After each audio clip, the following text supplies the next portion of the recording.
வாழை ஒரு 1500 போட்டிருக்கோம் சார். வாழை நெக்ஸ்ட் இது பார்த்தா பப்பாயா போட்டிருக்கோம். அதில் நம்ம கத்திரிக்காய் போட்டிருக்கோம். இதில் என்னன்னா வந்து 45 நாள்லேருந்து நம்மளுக்கு வருமானம் வந்துனே இருக்கும் சார். இப்போதைக்கு நம்ம முள்ளங்கி 45 நாளில் நம்ம அறுவடை பண்ணுவோம். அதுக்கடுத்து நாங்கள் கத்திரிக்காய் அறுவடை பண்ணுவோம். அதுக்கப்புறம் மிளகாய், இது மாதிரி ஒரு ஒன்றா போயினே இருக்கும். நம்மளுக்கு லாபமும் வந்துனே இருக்கும். இதே மாதிரி வாழைன்னா கீழ்கண்லேருந்து நெக்ஸ்ட் வாழை நம்மளுக்கு வந்து இருக்க போகுது. அண்ணாச்சி இருந்தாலும் அதில் சீடு இருக்குது. சீடு அது வந்துருக்கும். நம்ம ஒன்ஸ் ஒரு வாட்டி இன்வெஸ்ட்மெண்ட் பண்ணால் போதும். நம்மளுக்கு லைஃப் லாங் நம்மளுக்கு வந்து நம்மளுடைய தலைமுறை அது வந்துனே இருக்கும் சார். மொத்தம் நம்ம இதில் வந்து 10,000 அண்ணாச்சி போட்டிருக்கோம் சார். நாங்கள் இந்த அண்ணாச்சி எங்கேருந்து வாங்கினோம்னா அந்த சீடு வந்து நாங்கள் வந்து கொல்லிமலையிலேருந்து வாங்கினோம் சார். இதில் ஒரு சீடு வந்து 10 ரூபா சார்.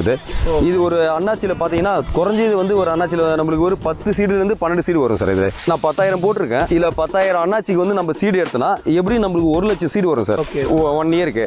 அதை நம்ம ஒரு சீடை 10 ரூபா விற்றாலே நம்மளுக்கு 10 லட்ச ரூபா அண்ணாச்சியில் மட்டுமே லாபம் வரும் சார். எவ்வளோ அதை சொன்ன மாதிரி சிறைவாசிகள் நம்ம பயன்படுத்துகிறோம் இந்த தோட்ட பணிகளுக்கு எல்லாத்துக்கும்? ஃபர்ஸ்ட் ஒரு 40 பேர் பயன்படுத்தணும் சார். நம்ம இது தோட்டம் ஆரம்பிக்கிறது மட்டும் தான். அதுக்கப்புறம் இதுக்கு என்னன்னா வந்து 2 பேர் மட்டும் தான் நாங்கள் பயன்படுத்துறோம். அந்த 2 பேர் இந்த வால்வை திறக்கிறது தான். இது மேன் பவர் கம்மி. அதனால என்ன பண்ணிட்டோம், இங்கேருந்து நாங்கள் ஷிஃப்ட் வேற ஒரு இடத்துல தோட்டம் பண்ணணும்னு சொல்லி அங்கே ஷிஃப்ட் பண்ணிட்டோம். இங்கே களை எடுக்கிறது மட்டும் அந்த 40 பேர் வருவாங்க. களை அதிகமாச்சுன்னா அந்த களை எடுக்கணும்னு சொல்லி அந்த 40 பேர் வருவாங்க. ஒரு 40 பேரை வச்சு ஒரு 4 மாசத்துக்குள்ள இவ்வளோ ப்ரொடக்டிவிட்டி கொண்டு வர கண்டிப்பா. அந்த 4 பேர் யூட்டிலைஸ் பண்ணது நாங்கள் ஒரு வாரம் தான்.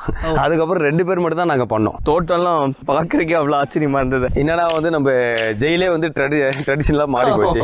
அப்போ ட்ரெடிஷனல் ஆக்டிவிட்டிஸ் கண்டிப்பாக இருந்தாகணும்ல. அதுக்கோசம் சிலம்பம். இவங்க ஏற்கனவே சிலம்பம் வந்து ஒருத்தர் தெரிஞ்சவர்.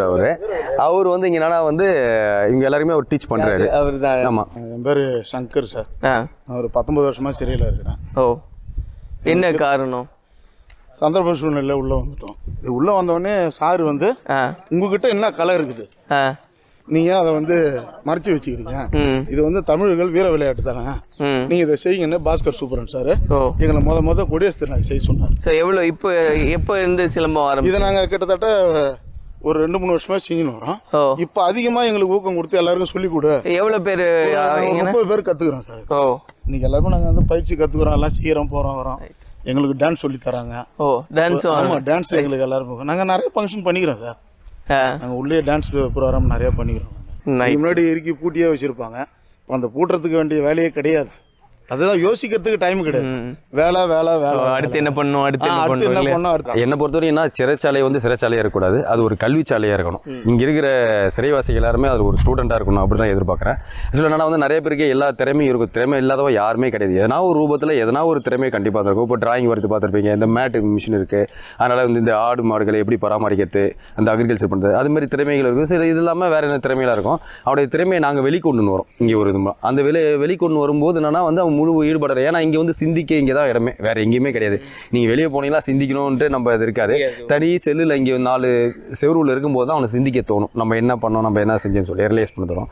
அப்போ அதை வந்து நாங்கள் பயன்படுத்திக்கிறோம். நம்ம அதை பயன்படுத்தி அவனுக்கு அந்த மோட்டிவ் பண்ணுறனால நம்ம வந்து வெளியே போய் நீ ஒரு அஃபென்ஸ் பண்ணி அதில் வர வருமானத்தோட இங்கே வரும்போது எப்படி இருக்குன்னா